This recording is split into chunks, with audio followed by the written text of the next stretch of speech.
नमस्कार दोस्तों, स्वागत है आप सबका अपने YouTube channel Gurukul success academy में। डेली सुबह 7 बजे जीके जीएस की स्पेशल क्लास लेकर आता हूं। इस क्लास में एसएससी एमटीएस हवलदार 2023 के साथ ही Bihar police, UP police, Delhi police, इन सभी एग्ज़ामों को कवर किया जाता है। इसी प्रकार से डेली क्लासेस पाने के लिए चैनल को सब्सक्राइब करें, वीडियो को लाइक और शेयर जरूर करें। क्लास स्टार्ट करते हैं दोस्तों।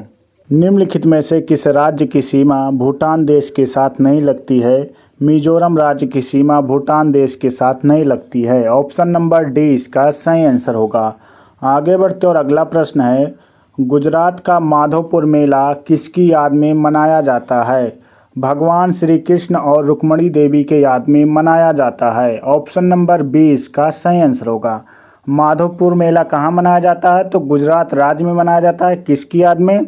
भगवान श्री कृष्ण और रुक्मणी देवी के याद में मनाया जाता है।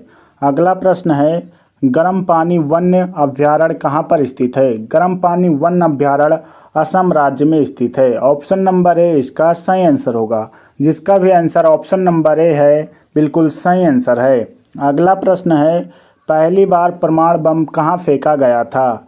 हिरोशिमा पर। ऑप्शन नंबर बी इसका सही आंसर होगा। हिरोशिमा जो है जापान देश का एक शहर है। आगे बढ़ते और अगला प्रश्न है, निम्नलिखित में से कौन सा भारत का जुड़वा शहर है? तो जुड़वा शहर दोस्तों अहमदाबाद और गांधीनगर, ये दोनों जुड़वा शहर हैं। ऑप्शन नंबर इसका सी सही आंसर होगा। उपयुक्त दोनों सही है। जिसका भी आंसर ऑप्शन नंबर सी है, बिल्कुल सही आंसर है। अगला प्रश्न है, निम्नलिखित में से किस शहर में झांसी की रानी का समाधि स्थल है? ग्वालियर में। ऑप्शन नंबर ए इसका सही आंसर होगा। झांसी की रानी का समाधि स्थल ग्वालियर शहर में स्थित है। जिसका भी ऑप्शन नंबर ए है, बिल्कुल सही आंसर है। अगला प्रश्न है, भारत को कितने भूकंप क्षेत्रों में विभाजित किया गया है? 4 भूकंप क्षेत्रों में। ऑप्शन नंबर सी इसका सही आंसर होगा। 4 भूकंप क्षेत्रों में भारत को विभाजित किया गया है। अगला प्रश्न है, शांति घाटी आंदोलन किस राज्य में शुरू किया गया था? केरल राज्य में। ऑप्शन नंबर बी इसका सही आंसर होगा। शांति घाटी आंदोलन केरल राज्य में शुरू किया गया था। आगे बढ़ते और अगला प्रश्न है, निम्नलिखित में से कौन सा दर्रा पीर पंजाल श्रेणी पर स्थित दर्रा है? बनिहाल दर्रा। ऑप्शन नंबर बी इसका सही आंसर होगा। बनिहाल दर्रा पीर पंजाल श्रेणी पर स्थित दर्रा है।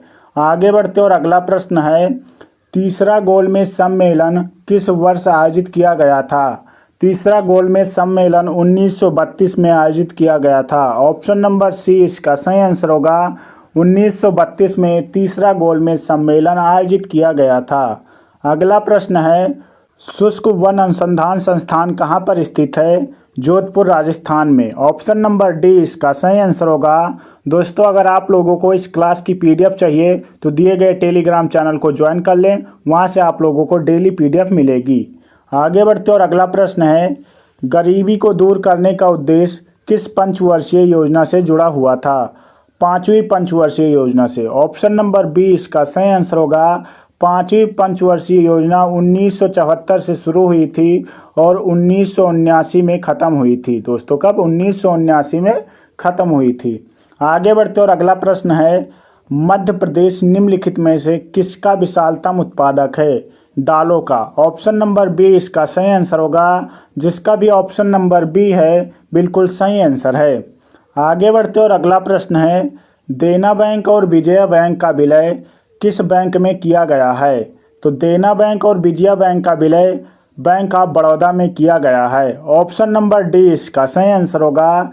बैंक ऑफ बड़ौदा में देना बैंक और विजया बैंक का विलय किया गया है। अगला प्रश्न है, भारत में सर्वाधिक ठंडा स्थान कौन सा है? द्रास। ऑप्शन नंबर ए इसका सही आंसर होगा। भारत का सर्वाधिक ठंडा स्थान जो है वो द्रास है। आगे बढ़ते और अगला प्रश्न है, निम्नलिखित में से कौन भारतीय रिजर्व बैंक के पहले भारतीय गवर्नर थे? C D. Deshmukh. Option number B इसका सही आंसर होगा। आरबीआई के पहले भारतीय गवर्नर कौन थे? तो सी.डी. देशमुख जी थे। ऑप्शन नंबर बी इसका सही आंसर होगा। आगे बढ़ते और अगला प्रश्न है, निम्नलिखित राज्यों में से किस राज्य में सर्वाधिक वर्षा होती है? असम राज्य में। ऑप्शन नंबर डी इसका सही आंसर होगा, असम राज्य में सर्वाधिक वर्षा होती है। दोस्तों, अगर आप लोग अभी तक वीडियो को लाइक नहीं किया तो प्लीज़ वीडियो को लाइक करिए, चैनल को सब्सक्राइब करिए और अपने दोस्तों तक शेयर ज़रूर करिए।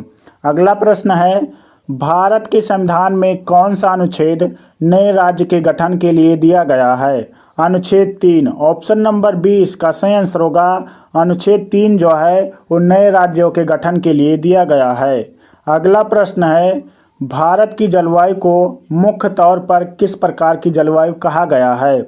मानसूनी जलवायु। ऑप्शन नंबर बी इसका सही आंसर होगा, जिसका भी ऑप्शन नंबर बी है बिल्कुल सही आंसर है। अगला प्रश्न है, भारतीय संविधान के किस अनुच्छेद में चुनाव प्रक्रिया का उल्लेख किया गया है?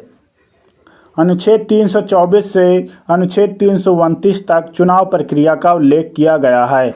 ऑप्शन नंबर सी इसका सही आंसर होगा। आगे बढ़ते और अगला प्रश्न है, हीराकुंड बांध किस राज्य में स्थित है?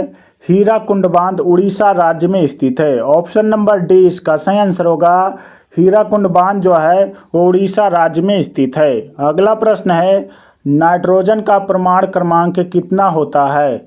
नाइट्रोजन का परमाणु क्रमांक 7 होता है। ऑप्शन नंबर सी इसका सही आंसर होगा, नाइट्रोजन का परमाणु क्रमांक 7 होता है। निम्नलिखित में से कौन सा एक स्थलीय आवास का उदाहरण नहीं है? दलदल भूमि। ऑप्शन नंबर सी इसका सही आंसर होगा, दलदल में कोई भी निवास नहीं कर सकता है। ऑप्शन नंबर सी इसका सही आंसर होगा। अगला प्रश्न है, अम्लीय पदार्थ का पीएच मान कितना होता है? अम्लीय पदार्थ का पीएच मान 7 से कम होता है। ऑप्शन नंबर डी इसका सही आंसर होगा। क्षारीय पदार्थ का पीएच मान कितना होता है? 7 से अधिक होता है। अगला प्रश्न है, वर्षा एक तरल है और क्षेपण। ऑप्शन नंबर ए इसका सही आंसर होगा, वर्षा एक तरल और क्षेपण है। जिसका भी ऑप्शन नंबर ए है बिल्कुल सही आंसर है। अगला प्रश्न है, निम्नलिखित में से किसे मार्स गैस के नाम से जाना जाता है? मीथेन गैस को मार्स गैस के रूप में जाना जाता है। ऑप्शन नंबर बी इसका सही आंसर होगा।